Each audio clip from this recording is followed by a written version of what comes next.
लोकतंत्र का महापर्व जारी है। लोकतंत्र का महापर्व अपने अंतिम पड़ाव पर है। अंबेडकर नगर लोकसभा सीट का चुनाव छठे चरण यानी 25 मई को मतदान होना है। यदि अंबेडकर नगर जिले की बात करें तो यहाँ पर समाजवादी पार्टी एमवाई फैक्टर से अपनी जीत का दावा कर रही है, तो वहीं भारतीय जनता पार्टी अपने विकास का आईना दिखा रही है। आइए हम अंबेडकर नगर जनता का क्या है मूड, यही जानने के लिए हम एक चाय की दुकान पर आए हैं। आपको बताएंगे जनता का मूड क्या है और किस मुद्दे पर वो वोट करेगी, यही जानने के लिए आइए हम आप कुछ लोगों से बात करते हैं। ये बताइए भैया, क्या नाम है आपका? फ़हीम खान।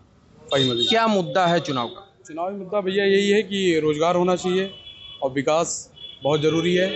गरीबी दूर होना चाहिए क्योंकि गरीबी से लोग बहुत परेशान हैं।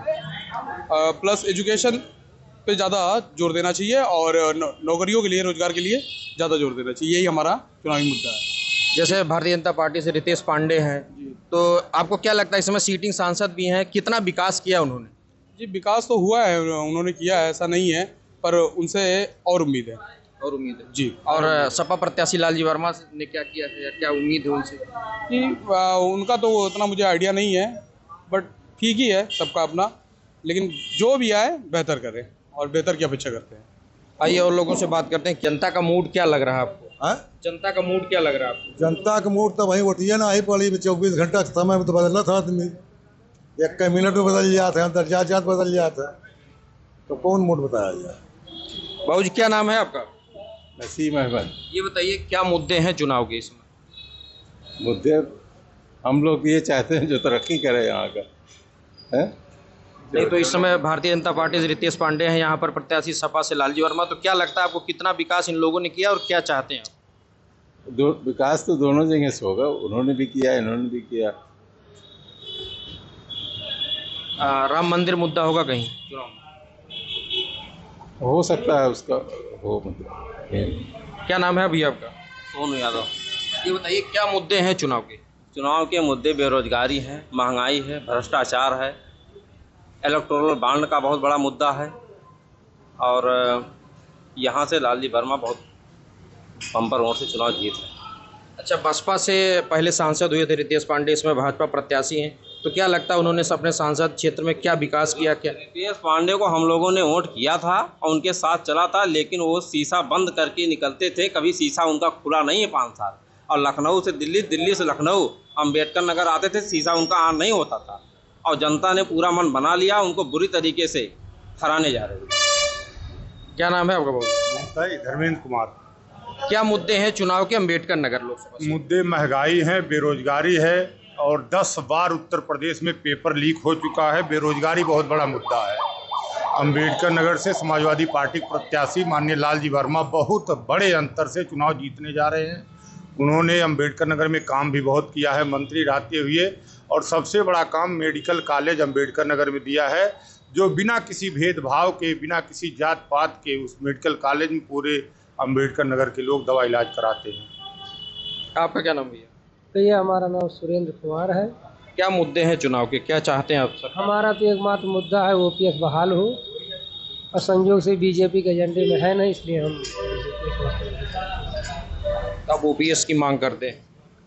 नौकरी वाले आइए और भी कुछ लोग पीछे बैठे हैं, हम इनसे बात करना चाहेंगे कि क्या इनके मुद्दे हैं, क्या चाहते हैं ये लोग।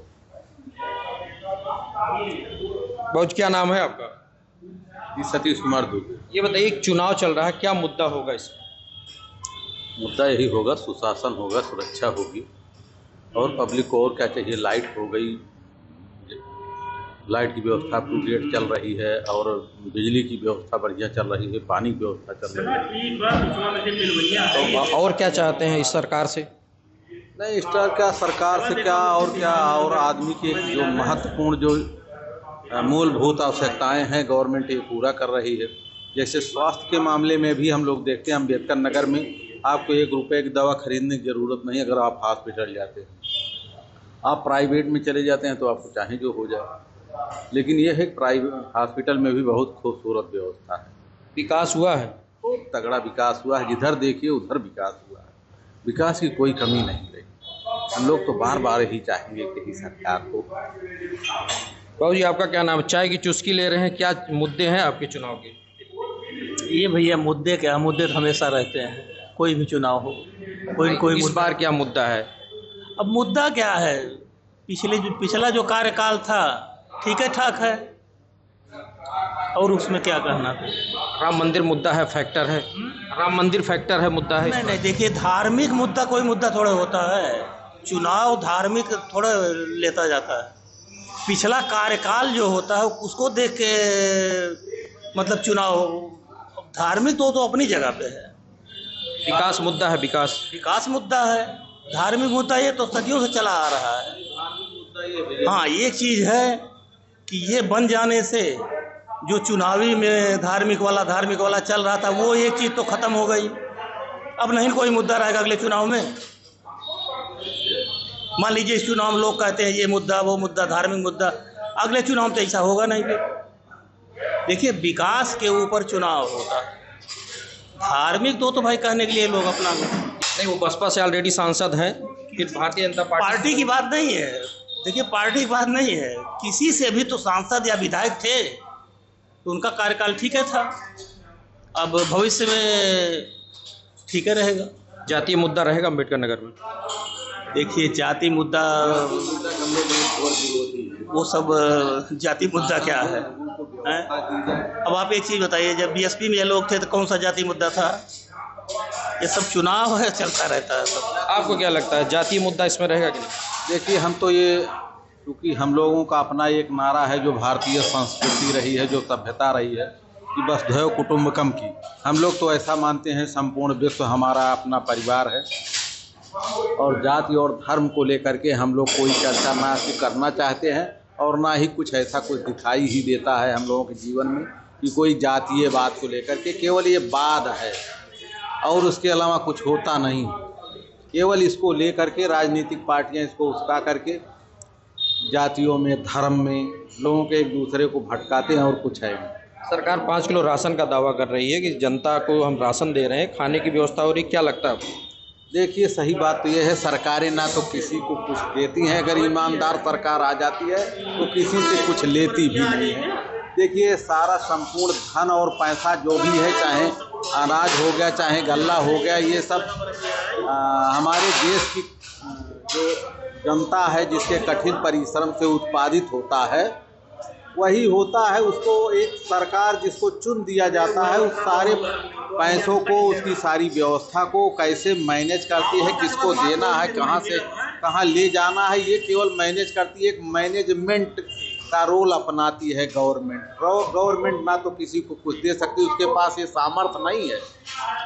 एक आदमी आता है, एक नेता, और लड़ करके इलेक्शन में विधायक हो जाता, सांसद हो जाता, हो तो लेने के लिए चक्कर में आता। कैसे हमारा भी यदि ईमानदार है तो चाहता है कि लोग सेवा करके कैसे हमारी भी दाल रोटी चलती रहे, वो कहाँ दे सकता। अगर देने की बात अगर वो करता है तो ये समझ लीजिए देश को लूट करके वो रखा है, वही देने की बात करता है, और उसके पास कहाँ है। एक आम पब्लिक है हम लोगों के पास क्या है? हम लोग को तो खुद ही अपने लिए तरस रहे हैं, कहीं कोई एक सही सुदृढ़ व्यवस्था बन जाए जिससे आने वाली पीढ़ी को भी हम कह सकें कि अगर तुम बहुत कुछ नहीं कर पाओगे तो कम से कम ये है तुम्हारे लिए, थोड़ा कुछ दिन तुम काट लेना। विपक्ष बेरोजगारी मुद्दा बता रहा है, क्या आपको लगता है बेरोजगारी मुद्दा है? ऐसा कुछ नहीं। देखिए, चारों तरफ जहाँ भी आप देखते हैं, हर जगह काम में काम चल रहा है। अगर वो आदमी कोई भी कहता है कि हम बेरोजगार हो गए हैं, तो बेरोजगारी वही है तो बिल्कुल निहायत अपंग है, वो कुछ करना ही नहीं चाहता। नहीं तो आजकल की तारीख में आप चले जाइए, गाँव में हमारा ये पूर्वी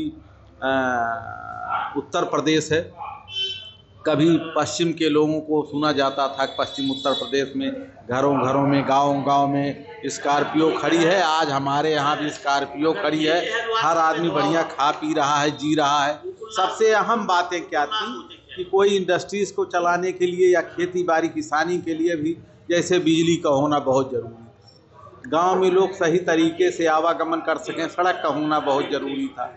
पानी की व्यवस्था पीने के लिए कहीं कहीं नहीं हुआ करती, तो वो होना ज़रूरी है। तो ये व्यवस्थाएं चल रही हैं गवर्नमेंट के लिए, जो बेसिक चीज़ें हैं वो सारी की सारी उपलब्धता है। अब ऐसी कोई कमी नहीं है। अब अगर कोई मुद्दे हैं तो लोगों के जो शिकायत करने वाले उनके कभी मुद्दे ख़त्म नहीं होते।